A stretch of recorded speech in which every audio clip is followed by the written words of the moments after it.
Bluehost versus SiteGround. Which hosting provider works best for the WordPress? These providers are among the top picks when it comes to looking for a best place to host your website.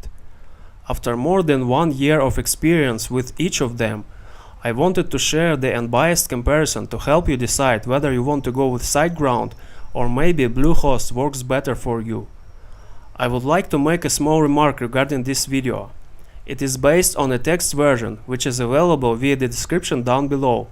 In case you prefer to read the comparison in more details, feel free to visit this article. In addition to that, I will put the discount links for both Bluehost and SiteGround within the description.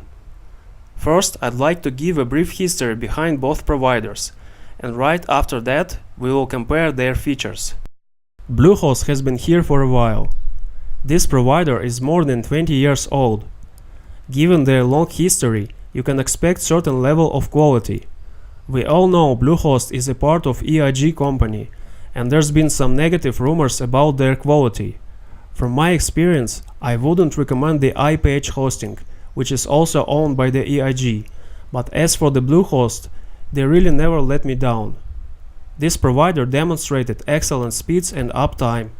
Really nothing to complain about. What about SiteGround? This provider is pretty young compared to Bluehost. They've been established in the year 2004. Nevertheless, SiteGround has reached the top tier ratings on a hosting arena right now. This provider tries its best to stick to the modern technologies. They back up your site daily, offer a pre-installed Git plans, and also they have developed an in-house SG optimizer plugin that makes WordPress work even better with their hosting. They also have a Softaculous plugin installed in their cPanel, and overall it is a great provider with a fast loading speed and professional customer support. Both Bluehost and SiteGround are recommended providers for WordPress and even mentioned on WordPress.org official page. Now let's compare the features of SiteGround and Bluehost. As you can see, they are pretty much the same, but some numbers are different. For example, we have a big difference in the amount of SSD storage offered by both providers. Bandwidth is also very different. We can see clear limitation in SiteGround. They are also different in regards to how they offer a domain name. I will let you compare both lists for a moment, before we move to the side-by-side comparison. Okay, let's begin with the storage capacity. Bluehost and SiteGround store your files on the SSD drive. While the first one offers a generous 50 GB of space even on the basic plan, the latter one only provides 10 GB. Bandwidth limit. SiteGround claims to serve up to 10K monthly visitors. While this may seem like a limitation, it is a perfect capacity for a new website. Bluehost, on the other hand, offers the unmetered bandwidth. This may sound pretty optimistic to be true, but I personally haven't faced any issues related to bandwidth limit with Bluehost. More on that, I'd say both providers have pretty much the same bandwidth. Free domain name. I was pleased to know Bluehost offers a free domain name for 1 year upon signing up. Just a nice way to save you extra 12 to 15 bucks.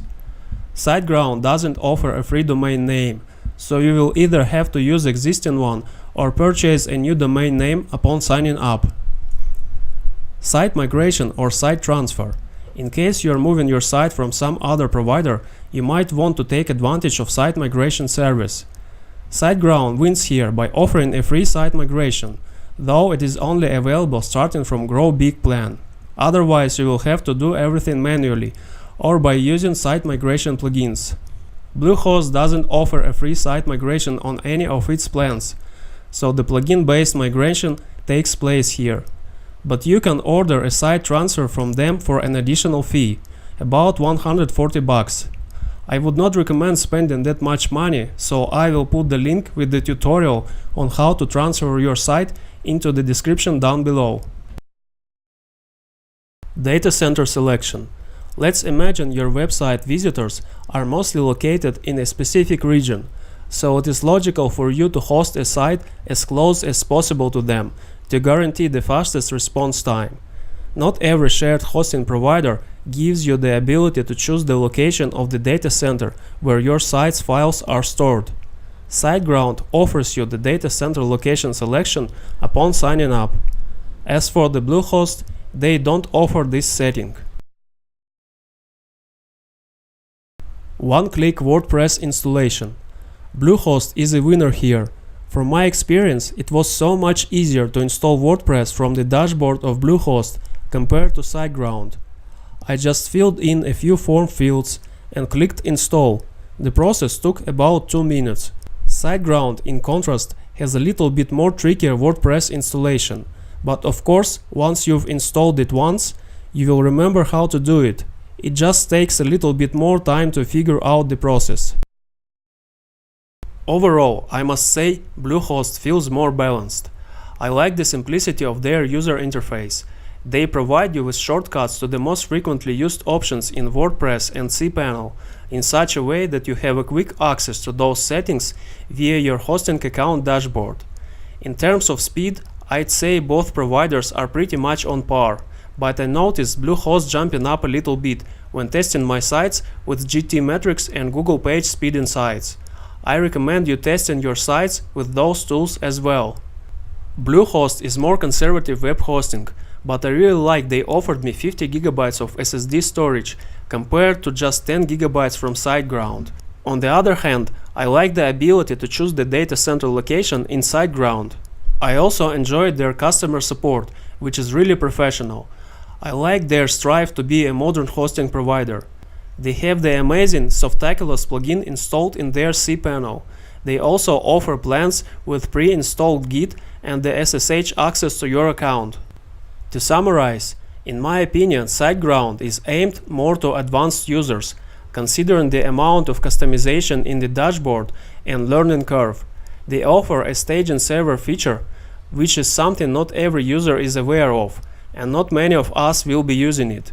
Bluehost looks way more simplistic and provides with more beginner-friendly interface, but in case you plan on doing some advanced stuff with it in future, you can easily switch to more in-depth customization mode using the Advanced Setting tab in the dashboard. As for the pricing, SiteGround goes a little bit weird direction in my opinion. They charge you the same amount no matter how many years you choose to prepay. Whether you pay for 1 year or for 3 years in advance, pricing remains the same. The only huge difference is when you choose to pay monthly. You will lose some money because they also charge you for setup in case of choosing the monthly billing. They do not provide you with free domain name, which is also a point to consider before buying. In regards to Bluehost, this provider follows the usual progressive pricing strategy. They provide you more discount the longer the period you choose to prepay. The bigger discount comes with the 3 years plan. They also provide you with a free domain name upon signing up, which is very good. To conclude, Bluehost will get much cheaper if you choose longer billing cycle. SiteGround remains the same no matter which period you choose to prepay. That's it guys, thanks for watching. Remember to subscribe and hit that like button in case you find the information useful. All the links to mentioned providers as well as the text version are available in the description.